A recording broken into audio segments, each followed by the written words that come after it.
Lobby Tools, Florida's legislative intelligence company. Subscribe today to Florida's leading policy, budget, and campaign tracking service. Request a free trial today at lobbytools.com.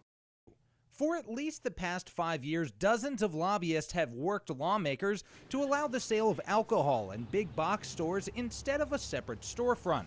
Last year it passed by one vote, but was then vetoed by Governor Rick Scott. Trying a new strategy, Walmart and Target turned to an administrative law judge, successfully challenging a rule that defined items customarily sold in restaurants. Anybody can go to these places and see that they're selling stuff that's not hot and cold food and beverages. Attorney Will Spicola represents retailers. He says the way the rule had been applied prohibited them from acquiring consumption on premises licenses, which, if granted, would allow them to sell liquor in their main stores. A lot of these big box retailers have restaurants, they have concession areas where they're selling food and drink to their patrons. There could be an opportunity there for them to get a license to sell things just like every other restaurant does. While the ruling does favor retailers, there's nothing in it that prohibits the state from simply coming up with another rule that still blocks big box stores from getting licenses. Attorney Will Hall with the Florida Independent Spirits Association says a new rule would likely add T-shirts and branded merchandise